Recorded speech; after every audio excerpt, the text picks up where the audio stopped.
Like most people, you've probably got a lot going on. So if you can't make it to a Charles Bookwalter for Congress town hall, we'll bring the town hall to you. Join Charles Bookwalter Thursday nights at 7 p.m. for a digital town hall, streaming live on Facebook, Twitter, and YouTube. Jump into the comments section to join in the conversation. Make a comment or ask Charles for his opinions on the issues that are most important to you. That's the Charles Bookwalter for Congress Digital Town Hall, streaming live beginning at 7 p.m. Thursday nights. Exclusively on Facebook, Twitter, and YouTube. Search Bookwalter for Congress to learn more.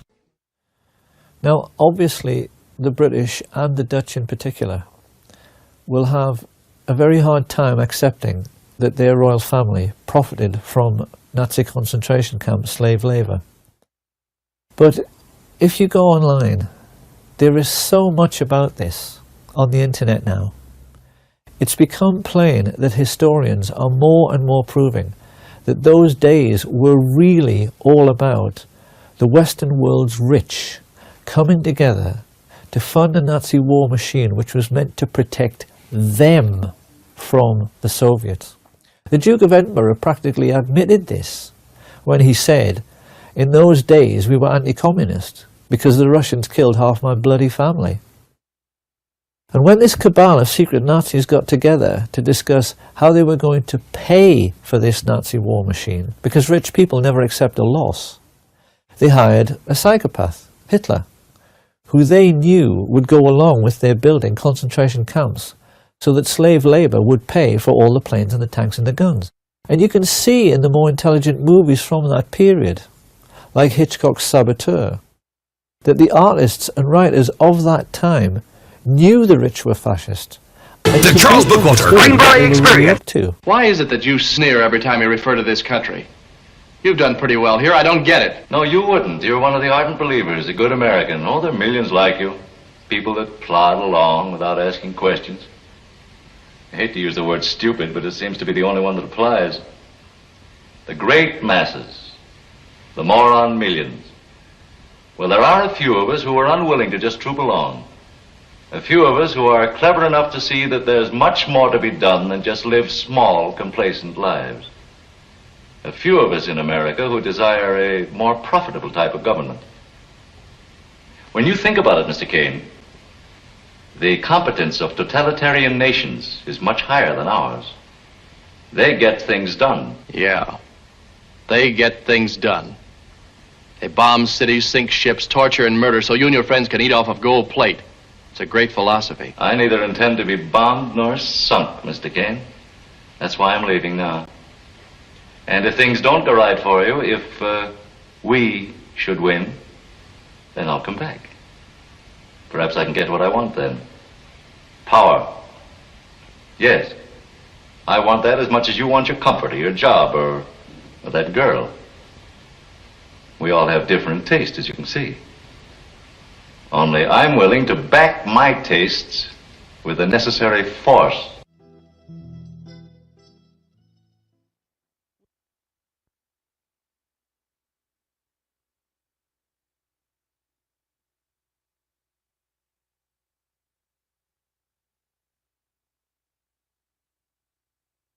I'm Charles Bookwalter, and I'm running to represent you in Indiana's 4th Congressional District. Why am I running? Simple.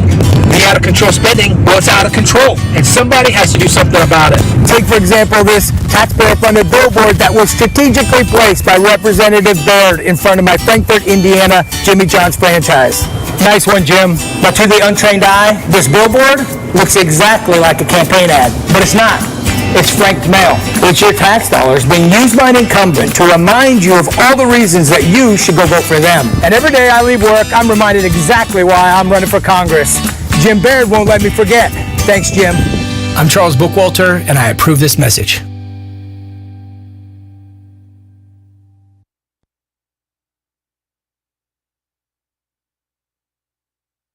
Who is Charles Bookwalter? Charles is a husband, father, entrepreneur, and former Green Beret. But most importantly, Charles Bookwalter is a constitutional conservative. Charles Bookwalter will work to close our borders, ensuring the safety and security of our nation. Charles will fight to secure your personal medical freedoms, giving you complete control over your own healthcare decisions. And Charles Bookwalter will continue his fight to secure our elections, ensuring every vote counts. On May 7th, you have a choice. I'm Charles Bookwalter, and I approve this message. This is the Charles Bookwalter for Congress Digital Town Hall. Your chance to talk directly with Charles Bookwalter about the issues important to you. Jump into the comments and join the conversation. Now, without further ado, here's your host, congressional candidate for Indiana's 4th District, Charles Bookwalter. Well, here we go. Another week, and we're back. Charles, we had a big week last week. You want to talk about that? Yeah, we sure did. I'll open up with that's the rich man's trick. That was interesting to throw that in there. I'll tell you what. Well, I'm willing to back my taste with necessary force too. Exactly. That's what the rich men don't understand. That's what the globalists don't understand, is that we're Americans. We are a unique beast on the face of the earth. We're the first group of people who have been brought up with no king in our history, no oversight of who we are as a people. We get to choose what we want to do, and it's not the global elite that get to do that. So that's right. And that's why you joined the fight. Yeah, Christ is king, and that's a beautiful thing about Jesus. Jesus showed us for the first time that, so many empires and dynasties in the history were they were men that they called deities, that they were bestowed this kingship or whatever by God, and that's what Jesus came to show us, is that no man is God and no man will ever be God. Jesus is king, and it was a great lesson throughout history, and that's what makes us different. That's what makes Western civilization, Christian culture. It's what makes us different. Will bow to no man. And, if anything ever proved, Afghanistan proved it 2 times against the Russians and the Americans, that when you're fighting for freedom on your own soil, and Americans proved it during the Revolutionary War. Yep. When you're fighting for freedom on your own soil, you can defeat the most powerful military in the world, as opposed to people that are just paid mercenaries or paid soldiers. It happens in every movement. I saw it. I can see it in the fight in the 2 primary rule. The attorney, Michelle Harder, that's working on that, is so passionate about this. She's so invested. She would do it for free. Yeah, right. And the state, they're just paid to do it. Right. So I've been to every single arguments. Their arguments are terrible. They're not good. And Michelle doesn't need notes. She doesn't need anything. She knows this case in and out. It's just an example of when you're doing it through passion and liberty, it's easy, and you can easily defeat a more powerful adversary. Well, I think it's interesting here this last week. There was a lot of news, and one of the things that you might have missed, and if you haven't seen it, I'm going to recommend that you go watch it, Charles. The interview that Tucker Carlson did, number 75. I can't remember the gentleman's name. It's Ben something. It escapes me right now. Benz. Is it Ben? That's B-E-N-Z? it. Yeah. Where he went off and explained. Tucker Carlson basically just said, "Okay, go," and the guy, he vomited information that the American people need to see. It's about the deep state. It's how we're being run. It's who's controlling everything. And it's interesting that what he said in this new episode number 75 and what was in that documentary, Everything is a Rich Man's Trick, it just comes together and shows you that we've been run by tyrants and potentially Nazis, believe it or not, since World War II. And it seems insane to hear that, but the more and more we dig into this, the more that we're finding is that the Bushes, for example, were very involved with supporting Hitler and the Nazis, Prescott Bush, George W.'s dad. And it sounds insane and it sounds conspiratorial, but when you dig into it and you find out we've never escaped what we fought against and what the brave men and women fought against in World War II, we're back up against it today. And it's important that we start paying attention to the signs of what's happening. And that's why I'm excited to have you here as part of what the campaign is. You've traveled the world, you've seen what's going on, and you know that there's a bigger enemy out there than the American people are even aware of, and that's why you're running, correct? Yeah, that's right. And it more than just, it was not just Prescott Bush. It was George Herbert Walker, I think was the name of it, Herbert Walker. It was the other side of the Bush family as well, and E.H. Harriman and all those nefarious actors. And I encourage anyone to go check out that documentary, Rich Man's Trick. There's a few out there on Rumble and other other channels about this. I think I've watched the Rich Man's Trick twice, all the way through, and I've recently looked at it again lately, but it's fascinating. This is the Charles Bookwalter for Congress Digital Town Hall. That's your chance to talk directly with Charles Bookwalter. I should have turned that off. I thought we had that turned off and ready to go. Commercial. I can understand you just want to throw it up there anytime. Great commercial. Like very well done. Sorry for the interruption. All right, but hey, so I did actually. Someone brought up that Ben's interview to me, and they told me I don't know what's going on in the world until I watch that Ben's thing, and I'm like, slow down. Like, it's not a false dichotomy. It's not one or the other. I probably know what this guy is talking about already. This is just another messenger of information that I've already, because this isn't the first time. There's guys like Andrew Sutton that have been writing these books, Wall Street and the Bolsheviks, Wall Street and Hitler. Sutton's been writing about this. Quigley has written about this. And so I've read this stuff of these authors that have been studying this for decades. It's just that these Bens and these new guys are coming across information for the first time, and they're starting to talk about it. Well, it's not. This isn't information. This is brand new information that Benz is portraying. What he told Tucker was the connections between all of the three-letter agencies and their subsequent agencies that they've created that are listening to us and spying on us and violating our Fourth Amendment rights and our First Amendment rights and silencing us on social media. That we, the American people, actually funded the process that is now censoring us. And it all comes through the military. All of it's through the Department of Defense, including everything that happened with the censoring on Twitter, Instagram, Facebook, in particular, TikTok. TikTok has a huge presence.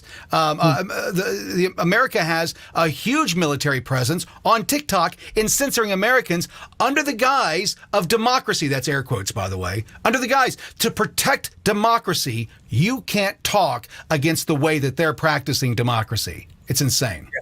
The concept is no different. I think I brought it up here before, but the concept is no different. I know you and I have talked about this, Frank Kramer, and the best book that I saw this outlined in was in As We Go Marching by John T. Flynn. John T. Flynn was a former classical liberal and almost you could call leftist during the Roosevelt era, and he was anti-New Deal. He was completely against the New Deal. And then World War II started, and I think he kind of fell in line with it, but then started to object to what was going on with World War II. And he said this, and this is what the original America Firsters said, because I'm an America First candidate, and there's a lot of people that call themselves America First, but I don't think they know where America First came from. It came from this old line of thinkers: Robert Taft, John T. Flynn, Garrett Garrett, Frank Chodoroff. These are Colonel McCormick, who started the Chicago Tribune. These are all the old America Firsters, also called isolationists. And what they said was, the reason that we cannot go with the New Deal, which is progressivism and socialism taking over America, and then go fight in World War II, is because in order to do that, what you are saying is we are fighting communism abroad, and we are adopting these principles at home. And they're like, what is going on? Why would we adopt price controls, conscription, high taxes, food rationing, all of these socialist, communist ideas we started implementing right here on our shores in the New Deal, World War II timeframe, World War II era, and then started building this administrative, managerial class around it that we're facing right now as these weapons get turned against us because we have adopted these policies right here at home. So we can say that it's for democracy, but you see how they're using those words against us. We're doing this for you to protect democracy. They said the same thing in the World War II. Right. We're going to fight this abroad so that we can preserve our freedoms at home, all the while forcing socialist, communist policies in America that have only expanded to where we are today, at a breaking point, at an inflection point. Well, and it's interesting that they're using the tools, and what Benz goes through in this episode 75 and talks about with Tucker Carlson is that the tools that they utilized to use against our enemies, they've now turned inward. Now, we've been saying that for the last few years, but Charles, it's evident Myself, I don't want to put myself out there too much, but I've had over 100 TikTok accounts, and all I talk about are American freedoms and our system of government. That's all I talk about. I don't dance naked. I don't do any of the weird stuff, right? I don't do anything other than patriotic stuff, and for that I've been silenced over 100 times. And then we learned last night from Ben's is that's the Department of Defense doing that to us. Mm-hmm. Yeah. Yep. Doesn't surprise me. We talk about this a lot. It's a common thing we talk about. Well, let's switch gears. Let's talk about what's been going on, what we did all last week, and lead into kind of what I want to talk about tonight. Okay. You can monitor for questions. We'll take as many questions. Do we need to go to commercial first before we get started? Let's do that, and we'll be right back after this. All right. Who is Charles Bookwalter? Charles is a husband, father, entrepreneur, and former Green Beret. But most importantly, Charles Bookwalter is a constitutional conservative. Charles Bookwalter will work to close our borders, ensuring the safety and security of our nation. Charles will fight to secure your personal medical freedoms, giving you complete control over your own healthcare decisions. And Charles Bookwalter will continue his fight to secure our elections, ensuring every vote counts. On May 7th, you have a choice. I'm Charles Bookwalter, and I approve this message. Oh, I can't hear you, Kramer. Yeah, we're back, and last week was a big week, and this week has been just as hectic. Let's get into it. Go ahead and share with the people what's been going on. I just got a text from my family. My father just had a cabbage, a triple bypass, and he is on his way home tonight. They're just leaving the hospital, so if you're a praying person, you can say a short prayer for them. He's doing great. I just wanted to share that with everybody, and prayers are welcome. So last week, we started off the honor of speaking at the Service Club of Indianapolis. The Service Club is a group of veterans that started 104 years ago, right after World War I. It was a group of veterans that wanted to get together and do good in their community. And then every time they went to do good, they kind of realized there's already and back then when associations mattered and the church was big and community was big before the government took over all these roles, there were people doing it. So the service community just started meeting as a group of veterans that met and told stories and had a good time. So I was able to speak at their event this week. And because today's Thursday, it was Monday. And then that evening we went down to Kentucky and I spoke at the America First Revival Project, an incredible program they have going on down there. General Michael T. Flynn was the guest speaker there. His speak was incredible. What he spoke about, we might get into a little bit of that today. Latinos for Trump were there, so they had a little concert. It was a really good event. It was fun. And then the next day, Tuesday morning, I had to speak. I was invited to speak at the Hendricks County GOP breakfast, and that's what I want to talk a little bit about because I had some words prepared to talk about at that breakfast. But after the Flynn event and after speaking at these few events, like I just felt it was a little different. My approach wanted to be different. So I just started over on the drive home. I was driving with somebody and I got home. I wasn't done. I stayed up till 2:30 in the morning working on that. And then I got a lot of positive feedback of what I talked about at Hendricks County. So I want to talk about that here. And for another reason is because it has to do with engaging in the political process and the two primary rule. And I also got some feedback about last week about, coming in hot. And I came in hot last week. And you know why? Because I had found out an hour before the town hall that the Indiana Supreme Court had overturned the lower court's ruling that the two primary rule was unconstitutional.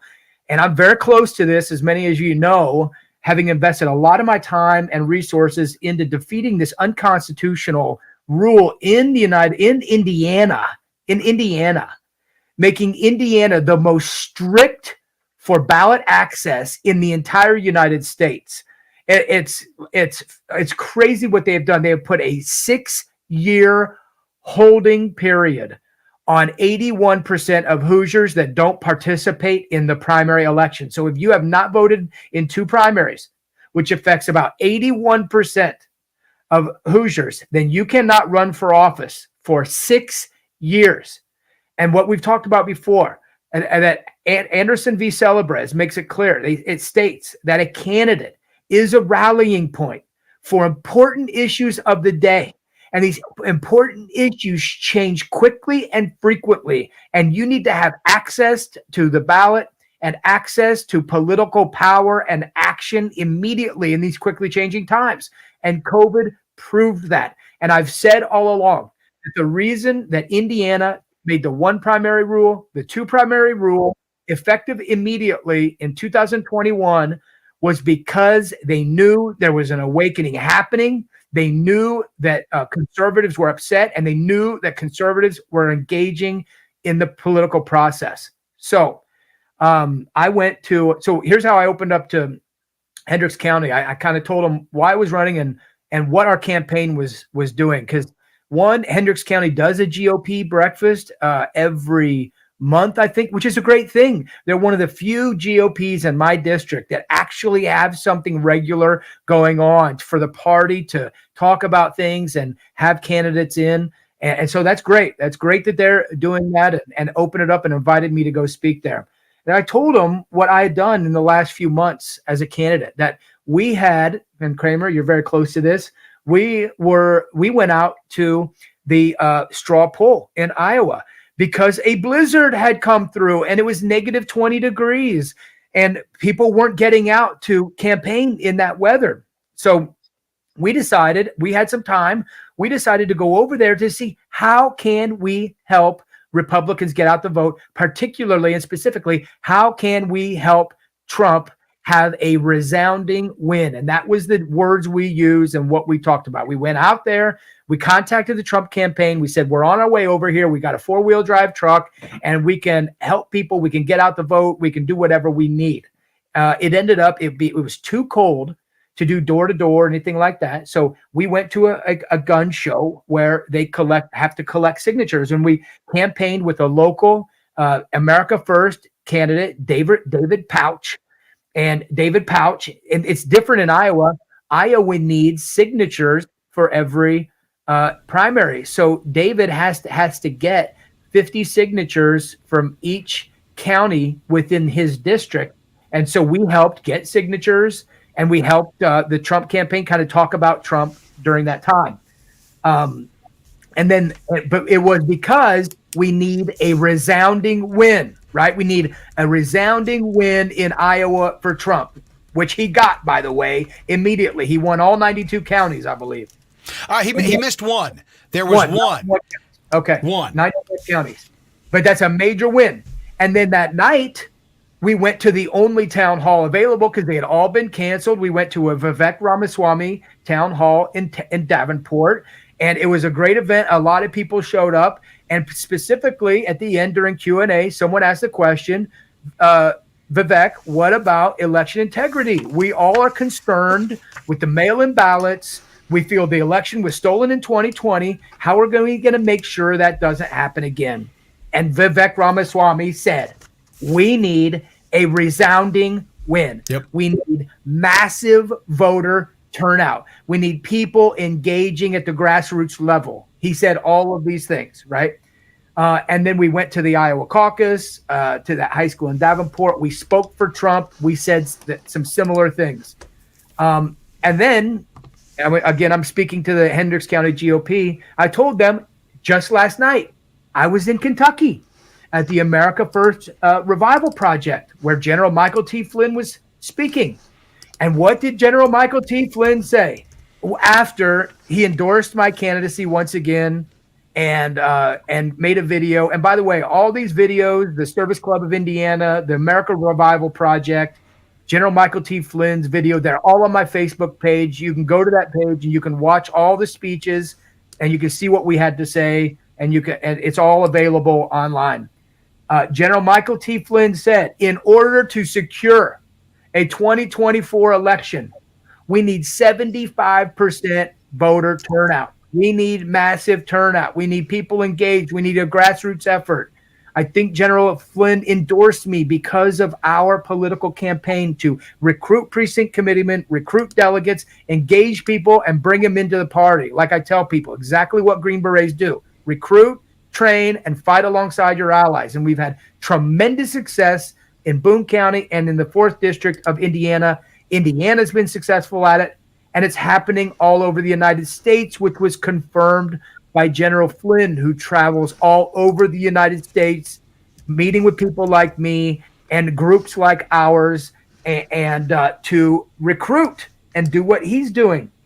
And so I spoke to that crowd in Kentucky, and I told them what we were doing in Indiana about that recruiting, training, and helping conservative Republicans get elected, understanding their responsibilities as a citizen in our government and the responsibility to get involved in governance and not just let a ruling class govern over us.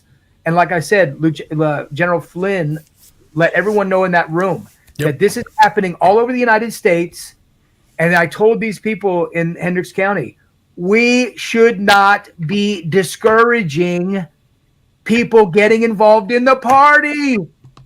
And that's exactly what they are doing with this 2 primary rule. This is exactly what they're doing. And I am so disappointed. And I said this, Hendricks County, for all of you that are out of state, and I appreciate you watching and I appreciate your support. Hendricks County in my district has the largest voter turnout in the primary. 25% of the votes will come from Hendricks County.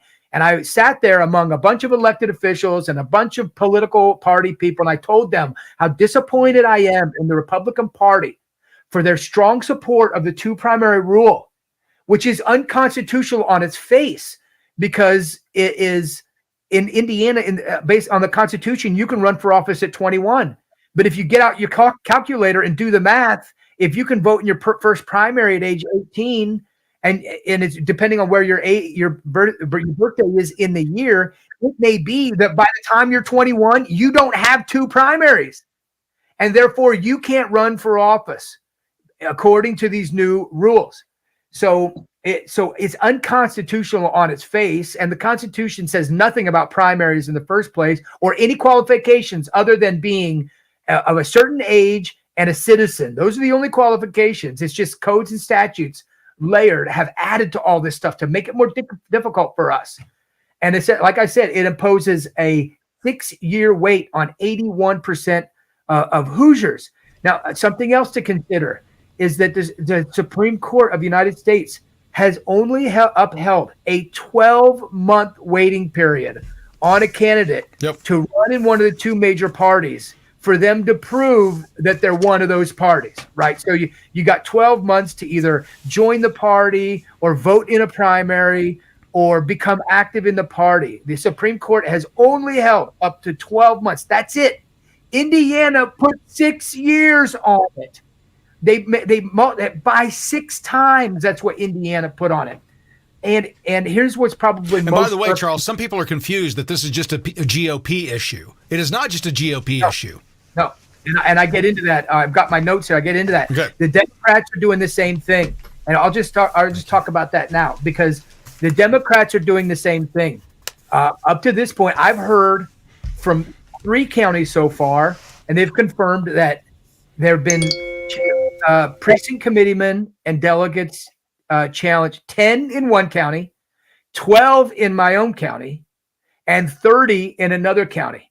And if we just say that the average is 10 in 92 counties, that means we're going to have like 1,000. We'll have 1,000 challenges to people that are engaging in politics for the first time because they're concerned about their country. And it's happening on both the Republican and Democrat side. The Democrats are doing it too. I just don't know the numbers because I'm not that interested in what they're doing. And they're not a serious party in the first place. They're socialists. They're Democrat socialists. They're not even Democrats like of your parents' party. But the Democrats are doing the same thing. And here's how I feel about that. I'm an example. I'm proof that the Republican Party will use this law to keep conservatives off the ballot. They did it to me in 2022, and we fought back. And now we have more proof. We have hundreds of candidates that are being challenged, not because they're not Republicans. They've voted in general election Republican their entire life, just like me. It's just that they only have one primary because they didn't know, they haven't been engaged or whatever. They're apathetic. We all admit it. Mea culpa. We're all responsible for that. But what the Republican Party is saying, well, if we don't do this, Democrats are going to come into our party and run. Well, what I say is bring it.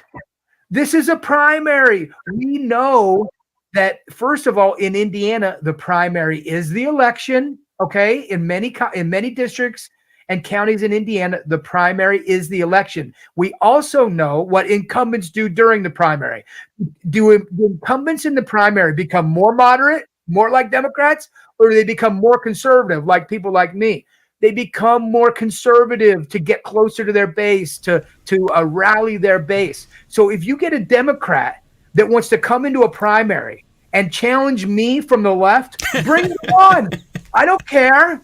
I wouldn't even challenge it. Bring it on. Let's show you how soundly you'll be defeated in a primary. So that's not even an excuse by the Republican Party. It's a terrible excuse for them to say, oh, it's just going to lead to party rating. First of all, we have demonstrable and provable. We have proof that is being used to hold conservatives off the ballot, first of all. And second of all, it doesn't even align with how primaries go anyway. Democrats. Well, let me jump in. Let me jump in real quick, because I think it's important for people to understand what you mean by that. When you say that they're kicking conservatives off the ballot, let's explain what's happening in the state of Indiana right now with those precinctmen and committeemen, delegates rather, that are running, some of them for the first time ever getting involved with the GOP in the state of Indiana, and how many are getting kicked off the ballot for this rule? I don't know yet. Our team right now, our team is looking and requesting information from county coordinators, all our district, and we've broken up the state into different areas, and we're getting our county coordinators to get those numbers. We don't know, but I'm saying it's going to average 10. So an estimation would be, if you've got 90-some counties in the state, it's going to average out to be about 1,000 people get kicked off the ballot. Yes, 1,000 Hoosiers who are engaging in politics for the first time because they're upset with the country. We all know there's a major problem going on. The Republican Party is going to use this to remove them from the ballot. Okay, so let's say out of the 1,000, even 10% are Democrats that are trying to come over and win. Then that's a good deal. It's worth it. Keep those 900 or 990 off. And let those very few Democrats that are going to run in a primary, which is more conservative, let them challenge let them challenge us. But in reality, we know that is not how it's being used. It is not at all how it's being used to hold off conservatives. So what happens is someone in the party in each county challenges a precinct committeeman or delegate who has decided to run for office. And oh, by the way, sorry, I got to clarify another thing. The two primary rule, which is Indiana Code 3827, was passed as legislation in the Indiana General Assembly. That affects elected positions. Shortly after we were challenging it, about a year ago, I think, the Indiana Republican Party changed their bylaws to require every position within the party to have two primaries. That's what I mean by saying I'm so disappointed that the party is so strongly behind this in light of what's going on. So the precinct committeemen and delegate position are party positions. They're not elected positions. They are elected, but they're within the party. So it doesn't go down to the election division. It stays at the county level. So now the election board is going to hear the challenges across Indiana about why someone should be on or off the ballot. And we already know how it's going to happen because we've already seen it played out. They look at it and they say, did you satisfy the law? No, you haven't voted in two primaries. Okay, then you're taken off the ballot. That's all they have to do. That's all they have to prove is, did you get a signature from the GOP chair? No. Do you have two primaries? No. Okay, you're off the ballot. And to go get that signature from the GOP chair, you've got to be an insider for them to do that. They don't give it to the guy who's fighting against their guy. That's right. And that's why it's a 14th Amendment issue. It's equal access to politics. In 2022, when I ran, there was a random guy in another district that the GOP chair signed off on him. He didn't have two primaries. Jim Baird didn't need two primaries when he ran. None of these elected officials needed two primaries, yet we need two primaries now. And moreover, there are a lot of candidates in Indiana that are now in elected positions that have a Democrat primary on their record. And they went to the GOP because they were either elected or they were in party politics, or they were a friend, or they were an ally, and they went to the chair and they got the signature from the chair, even though they have a Democrat vote in their past. So it's an arbitrary rule. It's an arbitrary rule. It's only applied and if you're an outsider or a grassroots candidate or a conservative. And here's the worst thing about it. And this is what I tried to explain. Not the worst thing. It's all bad. I think I say the worst thing about it on everything because it's all so bad. But what I said to the Hendricks County GOP is this is the cycle of disenfranchisement that we're talking about already in primaries in Indiana. You're lucky to get 4% or 8% voter turnout. Why? Because everyone knows the primary is the election. And when you don't have a primary challenger, what does it matter? Right. You don't go vote. It's a waste of time.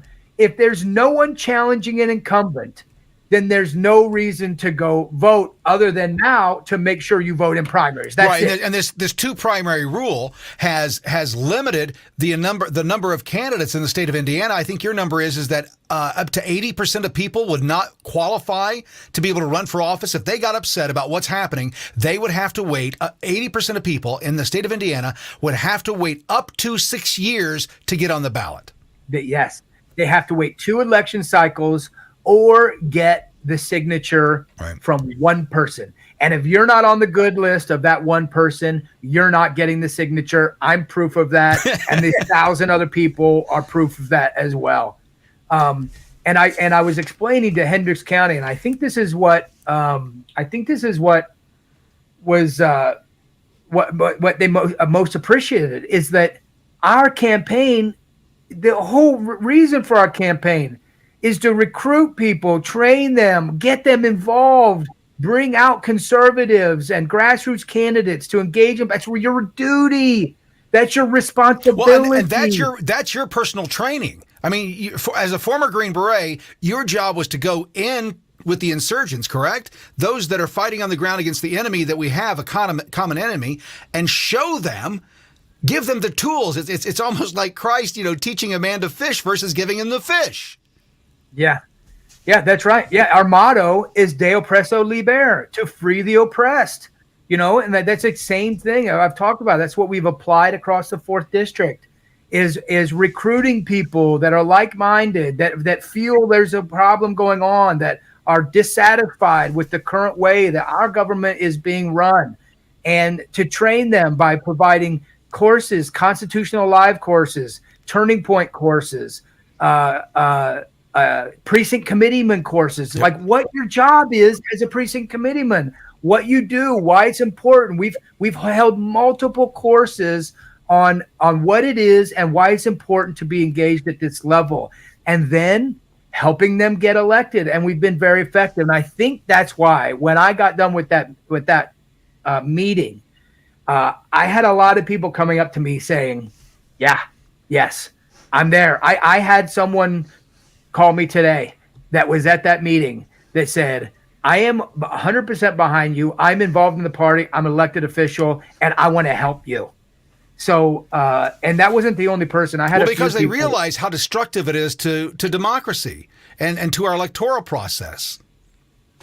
Yeah, and they're dissatisfied. Right. They know that that the Republican Party of Indiana and in the United States is not reflecting our conservative Republican core values. They say one thing and they do another. They are working on behalf of the Chamber of Commerce in Indiana or the big money interests. And we'll see this about the second topic that we're going to talk about tonight. It's all about the money. It's not about freedom. It's not about the Constitution.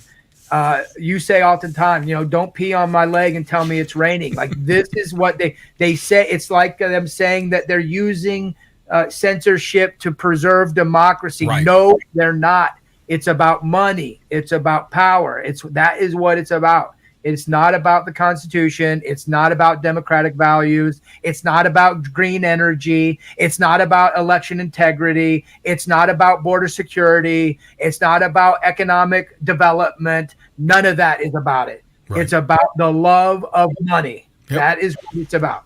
And the power that comes along with it. Hey, let's take another break here. When we come back, let's catch up with subject number 2, and we can talk about what happened in Shepherdsville, Kentucky. Hey, my name is General Mike Flynn, and I'm here with Charles Bookwalter. And Charles is running for Indiana Congressional District number 4. When is the election? May 7th. May 7th is the primary. Now, what we got to do to get him into office, to get him into the general election, we got to have more than 35% turnout. The average right now in your district is about 35%. People got to get out there and vote. So get off your rear ends and get out there and vote. Otherwise, we're going to lose this country. And a guy like Charles is amazing service. He's a great guy. He's a great leader. He knows exactly what we need to do in this country. And that's why I'm standing, with him and endorsing him for the House of Representatives, Congressional District number 4, for the great state of Indiana. And Charles will definitely do you right when you get him into office. So get out there and vote. Okay? Thank you very much, God sir. bless you, buddy. I appreciate your and thank you endorsement, for sir. everything that you're doing. Thank you, All sir, right? very much. Super. God bless. Our nation is at a breaking point. Out of control crime, runaway inflation, political corruption, and politicians who talk a big game but just can't seem to deliver. Charles Bookwalter is a proven conservative leader, a man of faith and conviction, a former Green Beret. Charles Bookwalter offered his life in the service of his nation once before and is now willing to serve again. To learn more about Charles Bookwalter and his vision for the state of Indiana and this great nation, visit bookwalterforcongress.com. That's bookwalterforcongress.com. Donate, volunteer, join in, stand up, and fight back.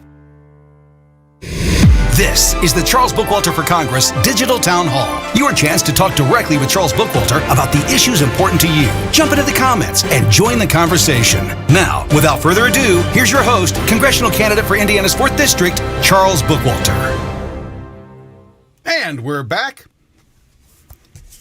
So, when you went down to Elizabethtown and we walked in there and you had your time with General Flynn, what was the number one thing that you came away with? What he's doing and his dedication to this country, what was your number one takeaway? I think it was the common goal that we have. And I think that's why I met General Flynn, and we had about a 30-minute conversation in Missouri where we met, Kramer, at the Election Crime Bureau Summit. This is the Charles Bookwalter for Congress. He's great. Great commercial. I know. I got to turn that off. Great commercial. I got to turn that off. Play it as much as you can. I'm sorry. Go ahead. And there were a line of people that wanted to talk to General Flynn. And he literally gave me 20 or 30 minutes standing there near a booth and talking to him.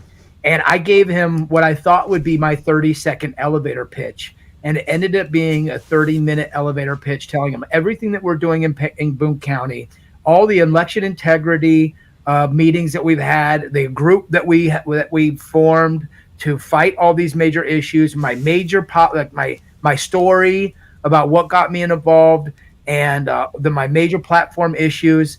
And I think this is what really got it. I told him what we just talked about recruit, train, and fight alongside, the successes we've had, engaging people in the party. And I believe that General Flynn is doing the same thing at the national level. And he's looking for people like me that are leading these small efforts and trying to bring them all together under this national movement to peacefully and through the political process retake our country back. He's very concerned that this next election, that, he made it clear, like we all know, the plan of the globalists, like the dirty trick globalists, was for Obama to be in 8 years, then for Hillary Clinton to be in 8 years, and that was it. Like they would have full control of their Green New Deal, full control of the money, the Paris Accords, the military-industrial complex, censoring, eavesdropping, spy networks. They would have had full control of it, and their plan is in perfect sync. Donald Trump stopped all of that. Right. And he stopped that from happening. Not that he's any kind of savior, and not that he didn't screw up and make mistakes. His biggest mistake is the people he surrounded himself with, and we all know that. Right? We all know that. That's why we need to send good people there to help President Trump on his next term. But he made it very clear that these are not Democrats. They're not the Democrats of the 60s. These are democratic socialists. That's exactly what they are. And if they win in another election, and if they take over another 4 or 8 years, the outlook for America is dire. Yeah, it is dire. Well, you can already tell. The lying that's happening on a regular basis. Again, Joe Biden said today that the economy's booming, that everything's going great, that inflation's dropping. Of course, inflation's dropping for those items that aren't selling: houses, cars, what do you call it? Refrigerators, dryers, washers, that kind of stuff. But the things that we use on a daily basis, food, through the roof. And that doesn't get measured in this process. They say that food is not an inflationary item. Yeah, they call it the basket, the food, household basket or something like that. They removed it from the equation. And remember, I talked about this last time. That's why you have to go to shadowstats.com. Yep. Shadowstats.com measures inflation from the 80s, and it tracks it without all these changes. When government doesn't like a number, they just change the definition. Or, for example, if government doesn't like the way that their vaccine is working, they just change the definition of the vaccine. And so they do the same thing with our economic the statistics. And if you look at other sites, you'll see that inflation is really at 20 to 22%. Right. Yeah, because they've taken all those items out of that basket, and so it makes it look like it's better. It's gaslighting. Right. It is the definition of gaslighting. Speaking of which, we got a question here from YouTube. It asks, what's the biggest thing on middle Americans' minds? I live in Massachusetts, and illegal immigration is overwhelming us here. That's in Massachusetts. What's your thoughts?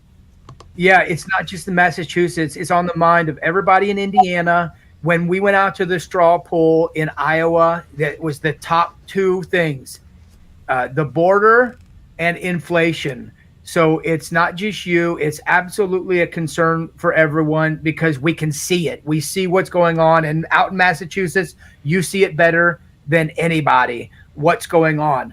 And what can we do? Well, my plan is to remove our troops from overseas, pull our troops back, stop funding wars all over this excessive warmongering that the United States does, and put our troops, stack them up on the border, close our border for at least 20 years. We need to close our border. We need to put our states that are border states in control of immigration policy. The federal government, it's not even in the Constitution. They talk about immigrants. They don't talk about border. They don't even talk about immigrants as far. They talk about, I think, emigrants, not immigrants. And so we need to give this power back to the states and let the states issue border policy. They're the closest to it. They can fix this the best way. All we've seen in the history of my lifetime and generations before me is this buildup of more theater, more funding for HHS and Border Patrol and Homeland Security, and just all these agencies that are ostensibly supposed to be taking care of this issue, and it's worse than it ever has been. So either they are complicit in it or they are completely incompetent. Either way, it cannot stand. We need to redirect our resources back to the states and redirect our defense, our definition of defense. Remember, a Department of Defense. Right. We need to redirect our military forces back to our homeland and start defending our borders instead of defending the borders of everyone in the NATO alliance, for example. Right. Well, I think it was interesting that in the last couple of weeks here, we've been unable for the left or the right to come together and to do anything about our border, but they found billions for Israel's and for Ukraine's. It's offensive. And that's why Americans are so mad, because we're not dumb. Common sense is not that hard. We're not dumb. We know that and we've given them so much power, authority, and resources, and they've squandered it. Yep. Squandered it as they develop these big agencies and these positions and department head of this, and they're millionaires. They get wealthy off these schemes and plans, and they leave the rest of us vulnerable. Our cities are overrun with immigrants. There's crime. There's rampant. Well, not immigrants, illegal immigrants, illegal aliens, and they're not even immigrants. They're criminals in our nation. I'm not going to give them a status that is gives them some kind of leeway. They're criminals. Yes, yeah. Many of them are criminals, and we can't afford it. And the sanctuary cities are. And I think it was Mayor Adams in New York's talking about. They're already giving these illegal immigrants more food stamp welfare than they are our own people. The hotels get more for a migrant than they do for a homeless person. Now, no one should be getting any of this. First of all, it should be taken care of in our community level. But our own government is completely mishandling this.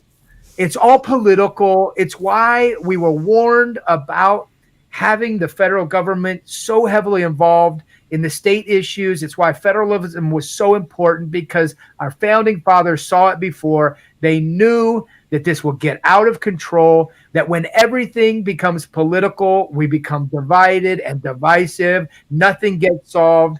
And this system is only perpetuates itself. That's what happens. It only perpetuates itself. But anyway, are we going to talk about carbon sequestration tonight or what? Let's talk about 4824. Is that ready? We got that up or not? No. Okay. All right. For a couple different reasons, and we can talk about that afterwards. That's all right. We can keep talking about other things. Well, let's talk about what we've got coming up in March. The deal in March. I'm going to bring up the clip here. My name is General Mike wrong Flynn, one. I think you should go I'll public. get it here. I'll get it. There we go. And, I knew I'd get it eventually. Hey, play them all at the same time. It's like if we play them all at the same time, they kind of overlap. It's good. It's a mix. It's a mashup. I'd like to introduce the Charles Bookwalter Green Beret Special Ops Experience. It's a fundraiser that's being held on March 22nd through 23rd. It's going to include an experience that with Rangers, Green Berets, SEALs, SEAL Team 6, and Delta Force, and the Delta Force members. The thing that we want to really talk about, though, is that in addition to all of that, and you find out information about that at bookwalterforcongress.com /ops. The big issue here, though, is the special guest. Let's get into that, Charles. Who is our special guest via Zoom for that the night before, not at the event, but the night before, if you're the biggest donor, part of the biggest donor group, $1,000 or more donation to the Charles Bookwalter for Congress campaign. Michael, who's coming in? Explain General to me again. Michael T. Flynn has confirmed that he's going to do a live Zoom with us the Friday night before, and he's going to talk to us about kind of his plan and strategy, and he's going to take questions. So, again, it's a great endorsement by Michael Flynn. He's investing in our campaign. He's investing in the state of Indiana. He sees what we're doing here, and he's helping us out. So let's talk a little bit about this. I just want to kind of discuss it with everybody and what we're offering here. So this could be a 2-day event if you want, and we'll start at how that would work. With $1,000 donation, you're invited to the Tuesday night event, which would be a dinner, a couple drinks, and some backslapping and storytelling with all of these team guys that we're bringing here. SEAL Team 6 guys. There'll be more than one Delta Force guy. We don't use any names because what happens is guys that come out and do this, it's called PNG, persona non grata, from their unit if they use their name or if they promote it. So we're not telling you who their names or anything like that, but if you come, you can talk to them and hear stories. Some of these guys I served with, so they're probably going to tell some stories about me about you and our experiences. That's worth the price right there. In fact, one guy that's coming, he's a supporter of our campaign. And he has a couple of funny stories. He and I were in the Q course together. We were in dive school together, and we spent a little bit of time in Afghanistan together. But we had some funny stories. So it would be Friday night, dinner and drinks with all those members, and then the live Q&A with General Flynn. That $1,000 donation would then get you the next day, starting at 8 in the morning, at Briggs Core Dynamic, which is a shooting, what do you want to call it? It's It's a firing range. A firing range with more than that. It's got all kinds of stuff. The owner of that is a supporter of mine, Scott Wheeling. He does. He teaches shoot, move, and communicate. They teach TCCC, which is Tactical Combat Casualty Care, long known distance range shooting, room clearing. They've got all kinds of courses that they teach out there at Briggs Core Dynamic. They take it very seriously. I've been to them. I've been to his shooting range there a couple times. It's awesome. He's got a little team room in there where they can teach. It's dynamic. And so that next day would start at 8 in the morning. And that $1,000 package would include everything we do that day. So the demo classes, how to set up your body armor, TCCC classes. We'll have a live shooting simulator there that will be run by a Navy SEAL of 20 years that taught simulator shooting for a long time here in Indianapolis. He's a supporter of ours. He helped get this whole thing set up. He's a great instructor, very informed, a very informed guy. And he will be at that simulator shooting, teaching simulating shooting drills. And then you're going to have as much as you want getting on there and using that simulator. That's the laser simulator operating experience. That $1,000 will also get you the pistol range. So you'll be able to shoot right alongside these Delta Force operators, which are the best shooters in the world. The best shooters in the world come out of Delta Force. It is the most incredible shooting operation training program that they have, that the U.S. military has. So you'll be able to shoot right alongside a Delta Force operator. We'll be able to watch you, critique you a little bit and just have some fun with you.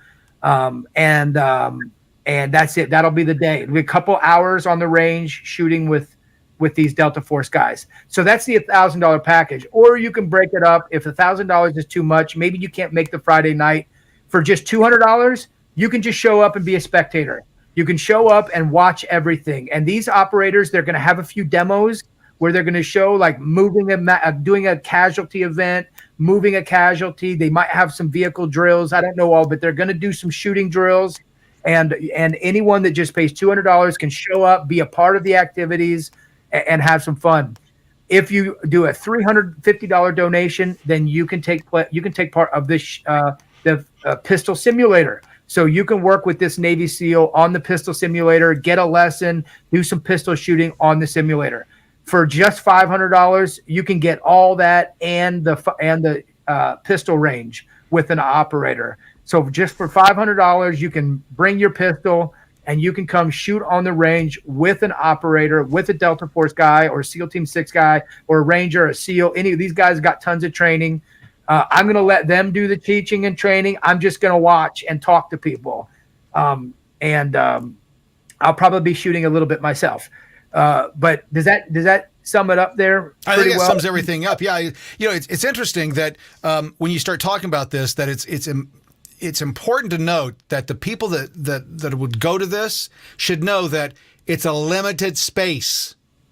So this isn't open. It's not going to be open. We're going to close it down in a couple of weeks because when it sells out, it sells out. So there's only so many slots, and we want everybody to enjoy it. And so, yes, get your butt over there to bookwalterforcongress.com/shops. If you're interested and get signed up right now today, today's the time to do it before these slots get sold out. Yeah. And remember, this is a fundraiser and it's an experience. It's not about training. You're not going to come there, walk out a great shooter. It's an experience of watching these operators work, of working alongside them, having them watch you shoot a little bit, having some back and forth with these incredibly gifted shooters and patriots and soldiers. I mean, these are the best of the best. Yep. Scott Wheeling is an incredible operator. These are the best of the best right here in Fowler, Indiana. So this goes out to anybody. I don't care if you're from Illinois, Tennessee, Kentucky, Ohio. You want to come be a part of this? Come be a part of this. It's going to be a great experience. And like Cameron said, when we fill up, we fill up. We've got limited space. His shooting range is not that big. We got cars to park, and we'll have lunch provided. It's going to be a great time. I'm really looking forward to this. We're going to have a lot of fun. I'm really looking forward to this. There you go. Well, I'm so excited that we got that out. We'll be right back after this. I'm Charles Bookwalter, and I'm running to represent you in Indiana's 4th Congressional District. Why am I running? Simple. The out-of-control spending, well, it's out of control, and somebody has to do something about it. Take, for example, this taxpayer-funded billboard that was strategically placed by Representative Baird in front of my Frankfort, Indiana, Jimmy John's franchise. Nice one, Jim. Now, to the untrained eye, this billboard looks exactly like a campaign ad, but it's not. It's franked mail. It's your tax dollars being used by an incumbent to remind you of all the reasons that you should go vote for them. And every day I leave work, I'm reminded exactly why I'm running for Congress. Jim Baird won't let me forget. Thanks, Jim. I'm Charles Bookwalter, and I approve this message. This is the Charles Bookwalter for Congress Digital Town Hall. Your chance to talk directly with Charles Bookwalter about the issues important to you. Jump into the comments and join the conversation. Now, without further ado, here's your host, congressional candidate for Indiana's 4th District, Charles Bookwalter.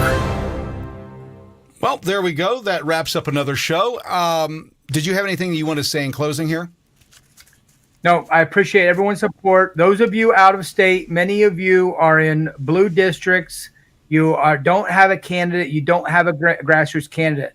Please check out what we're doing. Go to my Facebook page. You can see some of these opportunities to speak to these groups I've done. You'll see we're not mincing word. We're speaking truth to power, and we could use your support. Please join us at the operator experience, and we could always use your time, your talent, and your treasure. Yep. If you got one and not the others, we can use it. And I really appreciate all the support we've got up to this point. It's an incredible run that we're on with an amazing group of volunteers. And we're in the last stretch. You've been doing this for over a year. So you're just you're just weeks away from this primary election. And Charles, I think that what most people don't understand is the work that goes into this and the finances that are involved and the money that's involved in doing this and the need for both. Financial help and volunteer help. If you want to change America, and Charles has been talking about it all night tonight, if you want to change America, do not wait until the election in November to do it. You do it in the primary. That's when you get the candidates. The real election happens with the primary. It doesn't happen in the fall. In the state of Indiana, for example, this seat that Charles is going for, if he loses the primary, the incumbent doesn't have anybody that's going to run against him. It's a done deal, right? Done. It's a red district. There's no way a Democrat's going to win. So if you don't go for the grassroots guy, I'm so tired of hearing people complain. I wish they would term limit themselves. I wish they would The term is up. You have a choice in the primary to choose somebody brand new to start with. It's you. Yeah. It's your involvement, and that's what it requires. Charles, any last words? I couldn't have said it better. Go to the primary. Please show up and heed the advice of Vivek Ramaswamy, of Donald Trump, of General Flynn. We have to have massive voter turnout. It's very possible, just like in the primary in the Iowa straw poll, where Democrats came out and voted for Nikki Haley, they can do the same thing in Indiana against a candidate like me. We need every pipe-hitting, hardcore, grassroots, constitution-loving, conservative, Christian Republican to get out and vote in the primary on May 7th. Thank you very much. I appreciate your support. There you go. We'll be back next week.